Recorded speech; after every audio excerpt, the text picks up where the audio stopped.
Is there anything more terrifying than being blindfolded by Eric Andre? No.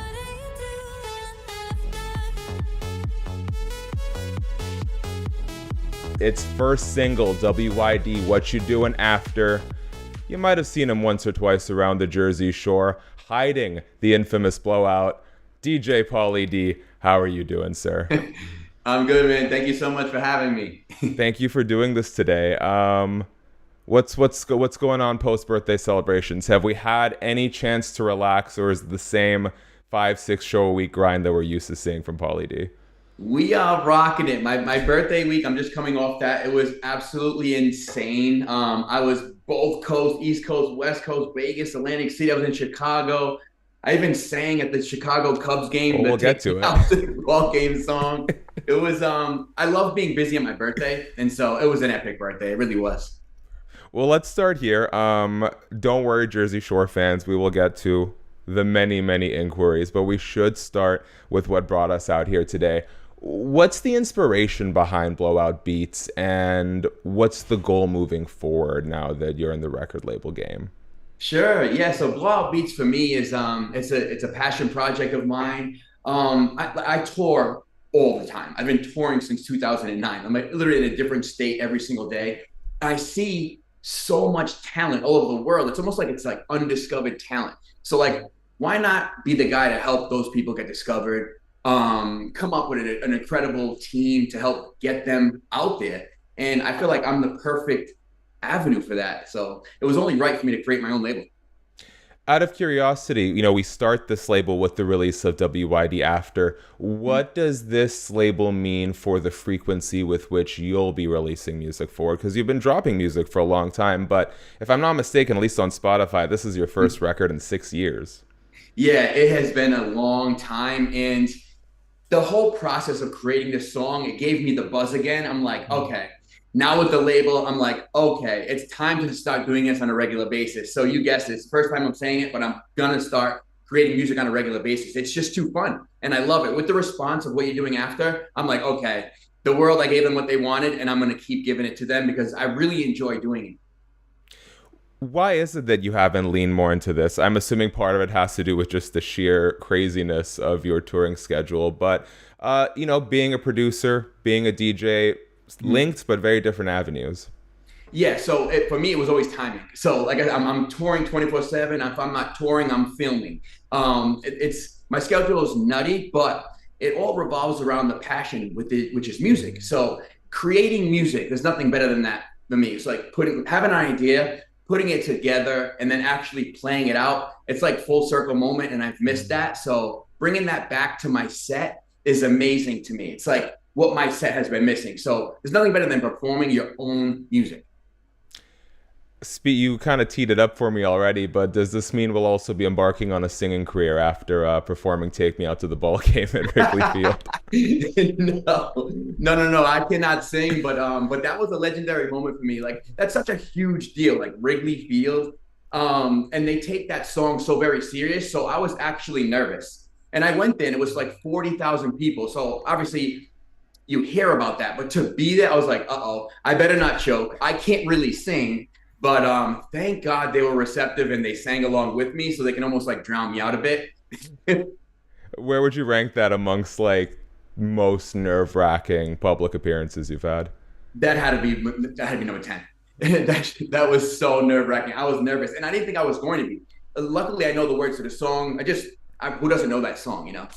So, but you have to still put the Cubbies spin on it because they take it very serious. All right. Well, happy to hear you knocked it out of the park. At least, have you ever thrown the first pitch? Because I cover on the side of EDM, I cover a lot of MMA, and MMA fighters are notorious for being absolute trash pitchers.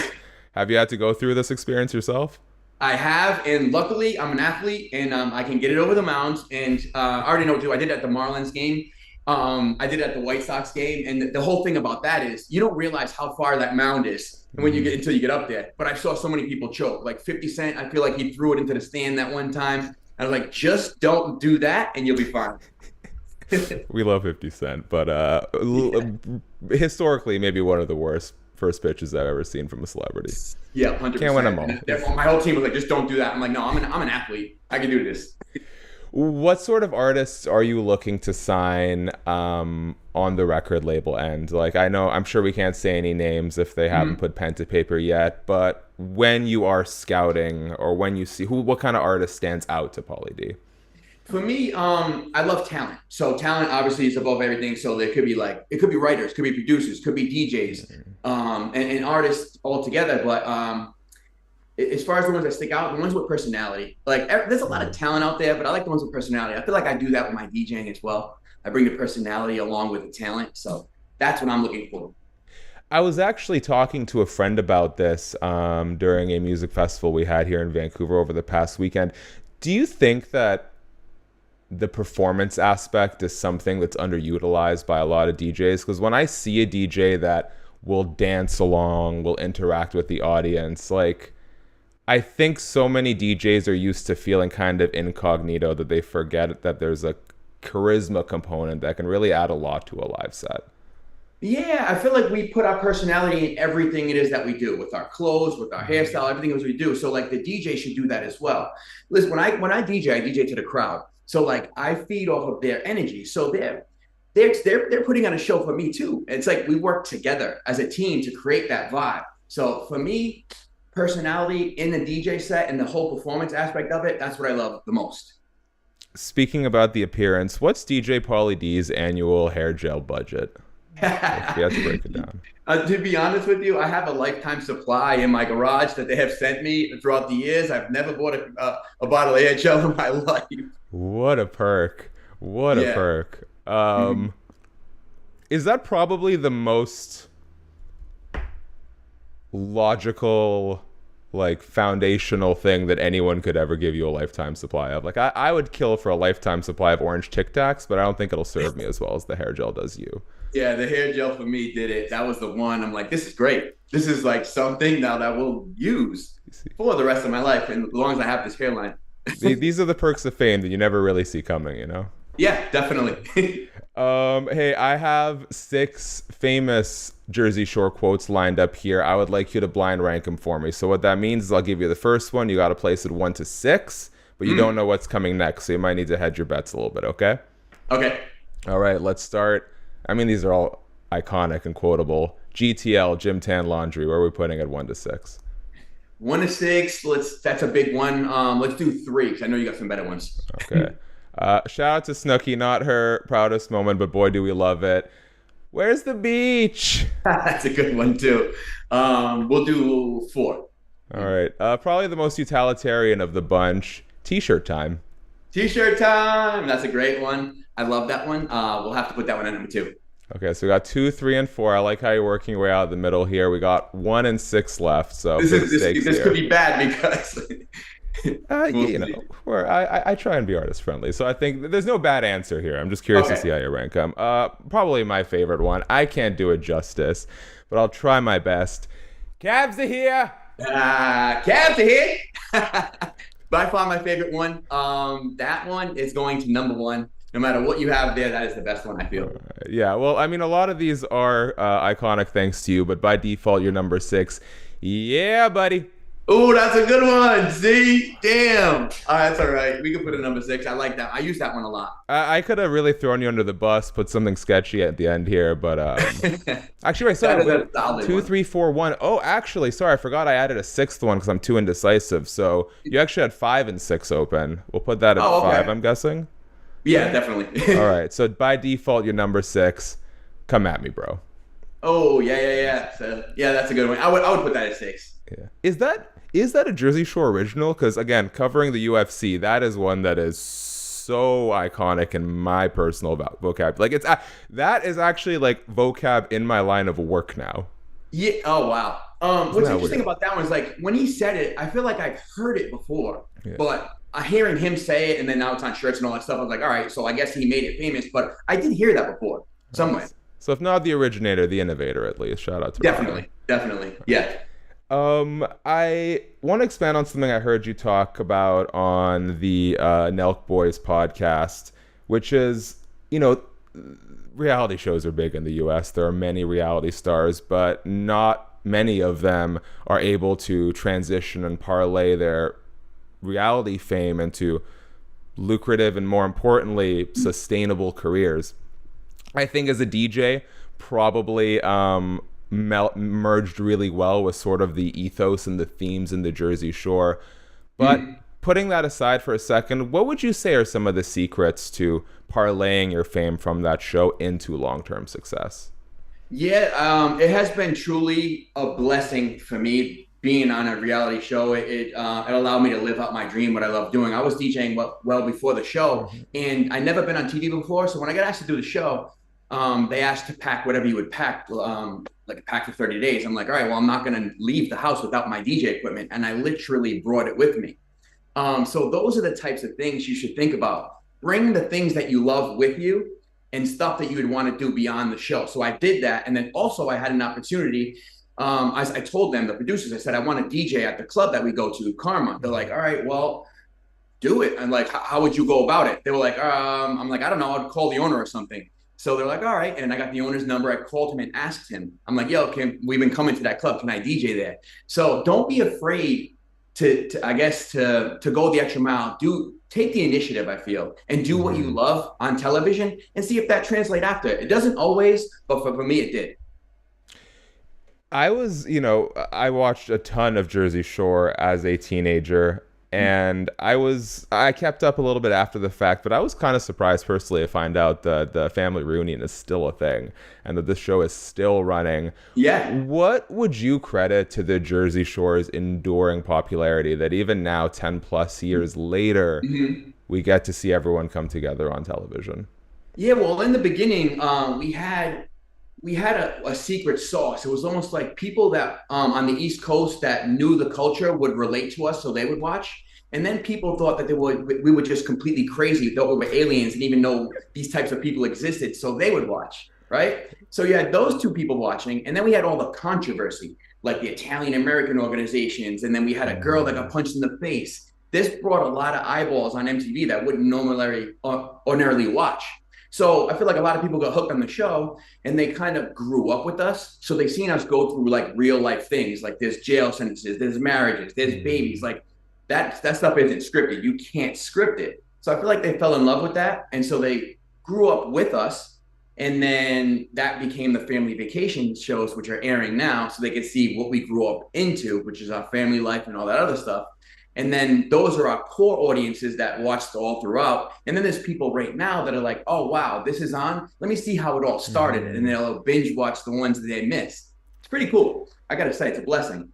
I know. I think to, the first season where, you didn't initially return the calls from the guy who reached out to you on MySpace, the producer. Yeah. Not knowing, what this is about. I don't think you guys got paid for that first season. Nope. I don't. DJ Pauly D today knows better than to sign up for free labor, exactly. But it is what it all worked out well, fortunately. For sure. I'm sure you get this a lot, people saying that they grew up on watching the Jersey Shore and the influence it had on them. Thinking back to that young man who just dropped into a reality TV pilot that he knew nothing about, how trippy is it to think about how integrated your identities and your cultures and the way you guys would speak to each other has sort of become for an entire generation of people? Ooh, that's the coolest thing for me. There was never no script or no one told us how to talk. We were ourselves. It's a reality show. So we were being ourselves and that's how we talk. And then people like picked up on it and they thought it was like strange or cool or whatever. My real friends before television, when they watched me for the first time, they're like, oh my God, you're saying all the things that we say. I'm like, yeah, I know. This is how I talk. And so, but for those to be on t-shirts and people to yell that stuff out to me at airports and it's still translating today, it's really cool. It's like surreal. And I never thought that would actually happen. The way I speak, it became t-shirts. Crazy. What's the quote people yell at you the most? Cats here. Cats here. Not surprised. And soon there will be a generation of kids who don't know what a cab is. Oh, I know, right? And that's the craziest part. And you know how that all came about, the whole cabs here thing? Because we actually used cabs to go to the club because we were drinking. And so the girls took forever to get ready, but the cab would be here. So I'm like, guys, the cabs are here. And no one would listen. So I'm like, guys, the cabs are here. And no one would listen. So I'm like, guys, the cabs are here. And then they would listen and shut me up. and we leave. This is why we need t-shirt time, because the girls take so long to get ready. You got it. As we start to hit the back end here, I want to pick your music business brain a little bit. So I've got a bit of a music festival fantasy draft for you to fill out, okay? Ooh. All right, so I've got 5 different categories, 5 slots to fill out. We'll start right at the top. You get one world-class headliner at your festival. Who do you want? Ooh. So I told you I love the performance aspect of the DJing and obviously the talent. So I'm gonna go with the Steve Aoki, because that boy puts on a performance. All right, perfect. The whole cake throwing and the way he's out there dancing and his music's amazing. So I'm gonna go with him. All right. If you get to choose, what kind of cake is he throwing? Peanut butter. That's a rough one. All right, you get one B2B, 2 artists performing together. Who you got? Let's do Fisher and Chris Lake. Oh, that's a good one. All right, I want to round this out a bit in case there's any bass heads like me. It can be any other genre, but what's one performer from a genre different than your own that you would throw into the mix? Crank That. Oh, great choice. And you get, again, charisma, personality. And I love his music. And I dabble in it a bit, but I come in and out of it. But I love watching it, and I love his visuals. I love his performance. So that'll be sick. Oh yeah, I'm glad we found some common ground here, Pauly D. Happy to hear that. There are many of them, yourself included. And when I say celebrity DJ, I don't mean to suggest that they are not good DJs, but someone who is maybe primarily known for something else before their DJing career took off. Give me one celebrity DJ you'd want in the mix. Oh, that's easy. James Kennedy. Oh, whoa. I like him. He's good. He's a really good DJ. He produces as well, and he's known for his hit show too. Okay, I like it. Let's close this out. Throw some love to some of those undiscovered or less known talents that we were talking about earlier. Who would you have as an opener? Someone maybe people aren't as familiar with, but should definitely check out. DJ 4B. He's from Jersey. Really good DJ. Right. Tell me a little bit about him, just to spread the love. So love. he does this like Jersey bounce sound. He produces as well, and it's really known on the East Coast, but it's translating out here in Vegas. He plays in Vegas too, so it's working. Yeah, perfect. I love to hear that. Nice. Before we get to one other little rapid fire style segment, you lived out one of my greatest dreams and worst nightmares. Is there anything more terrifying than being blindfolded by Eric Andre? Oh, no, you did not know what you were going to get with that. And that'll haunt me for the rest of my life, those photos and images of that. Yikes. That was insane, but awesome at the same time. Like, what are you told going into an experience like that? So you're told be prepared for anything, and publicists do not count. There is no damage control. There's no nothing. You just have to let it all out there. There's no like off topic thing, nothing. You just don't even know. I walked into that set. They had a guy that dressed the same exact way as me. He was talking like me. It was like this. I was like, what is this? It was like I was in another world. So what compels you to, like, when that offer comes through, what's going through your mind? And maybe more importantly, what's going through your management's mind? Oh, my managers, they're so against it. But for me, I'm like, this is fun. I love it. I like to make a joke of anything, myself included. I don't mind. It's all good fun. It's to me, that's content. I love content. I agree. I save this one for the end because I don't know how many people will resonate with, but boy, did this ever resonate with me. So I'm going to take the next 2 minutes for myself here. Sure. Growing up in high school, there were 2 very important pieces of content that I devoured religiously. One is the Jersey Shore. One is the era of YouTube rappers. Obviously, this comes after MySpace. I kind of love the DIY sort of crowdsourced inspiration behind it. You'd have rappers tagging each other in ciphers online and all this sort of stuff. How did your 2019 collab with Pride come about? Because that was like my 2 worlds merging. Wait, what was that? You had a song in 2019 called That Boy, DJ Pauly D and Pride. He was like the YouTube rapper.